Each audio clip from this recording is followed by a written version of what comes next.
I am building my dream home right now. You can imagine where this is going. Mm-hmm. Just 20 minutes north of Wellington, I bought a piece of land where I'm building my dream home. It is a 4 by 8 meter rectangle with nothing inside. No toilet, no kitchen, no nothing, because I thought every house I've lived in came with its default shit. And I adapted myself to its default shit. Like, well, that's just where the bathroom is. That's just the size of the living room. That's just what it is. And I've always had to adapt myself. So I've never experienced the process of making the place adapt to me through practice, not in theory. So I thought, if I just start with a 4 by 8 meter well-insulated rectangle, then over time we'll see what I need. So I'm going to start with just a little... Wait, did you say 4 by 8? Hold on. 4 by 8 meters is the whole house. Oh, sorry. It's actually 2. 4 by 14 meter rectangle. That's the 2-bedroom place where I'll sleep with my kid. And then next to it is a 4 by 8 where I spend all of my waking hours. So it's the sleeping house and the waking house. And my kid actually gets his own 4 by 8 meter cube to experiment with. And the whole idea is to see what you need. So I'm starting with no bathroom, no kitchen. I'm just going to put a little induction hob outside and an outhouse. And then I'll see if that's okay with me.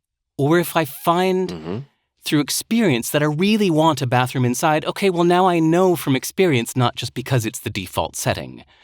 So I'm trying to start from scratch, and this is my dream house because of the process that it will allow me to have. Okay. So this is a very mundane question, but I'm curious. Generally, if you're going to have like a kitchen or a bathroom or something, you would have the piping or the power and so on put in a certain place. So as it stands, that is not the case. So you might have to do a fair amount of demo or deconstructing your house to add any of these things internally. I got this tip from Stuart Brand, wrote a brilliant book that everyone should read, anyone who's smart, that is, called How Buildings Learn. How Buildings Learn by Stuart Brand. You should try to get the paper book because it's just laid out in such a way that you kind of need the paper book. He goes through this analytical thing about buildings, and he said this is a reason why you should never hide your wires and pipes. Just keep the infrastructure on the outside so that it's easier to change. He has a beautiful line in there. It's almost the opening point. He says, all buildings are predictions, and all predictions are wrong. So therefore, the less predictive you can make your building, the better. That's why I'm just getting this rectangle. All pipes and wires will just be exposed, nothing buried, so that I can quickly change them. I can always see where they are. I'm very much following Stuart Brand's philosophy. Stuart Brand is a smart, fascinating man. Just a quick pitch for Stuart Brand. So I met Stuart through Kevin Kelly. Now, Kevin Kelly, founding editor of Wired Magazine, fascinating, genius, bizarre guy. Has an Amish beard, but he's a technology futurist, built his own house by hand. He spends more time in China than probably anyone I know. He's just an eclectic combination of all sorts of things. And the title of my podcast with him way back in the day was The Real World Most Interesting Man in the World, or something like that.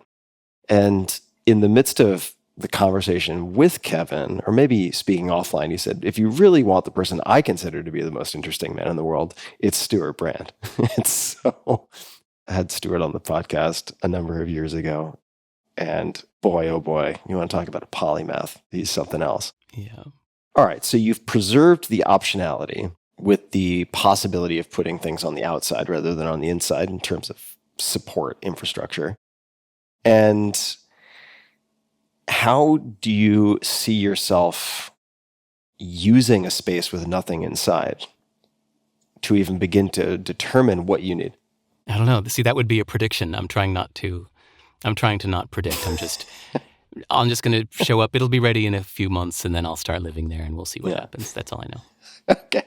And is it going to be totally empty, or are you going to have some desks, a chair? I mean, are you going to have anything at all, or are you just going to sit on the floor and be like, what do I require at this moment? I'm bringing a mattress to start, and then over time I'll notice if I wish I had a desk here, then I'll get a desk there, you know. So I'll add things as I feel that I really, really need them. Again, I highly recommend in How Buildings Learn, he kind of goes into this about like the best spaces are just rectangles, and the best places are the ones that are easy to alter, so that if you suddenly decide, he talks about this MIT building where people were just allowed to bash a hole in the wall because it wasn't some beautifully architecturally designed masterpiece. It was something thrown together quickly in World War II. And people love that building because if they do need to bash a hole in the wall or run some wires through, they can just do it because it's a trashy old building. And because of that, it's such a creative space. The places that are award-winning are often the ones that are the most hated by their residents. They might win the award for the architect. That's true. But because they're award-winning, they're inflexible. They're sacred. I mean, talk to people who live in a Frank Lloyd Wright home now, and it's like, ugh, living in a masterpiece museum. Can't change a single screw or anything because it's the way he wanted it. So practical recommendation, I would say if you're going to be sitting on the floor a lot, if you're not accustomed to doing that, just so you don't end up with all sorts of orthopedic issues, I would start doing Turkish get-ups and getting accustomed to sitting on the floor and getting up a lot.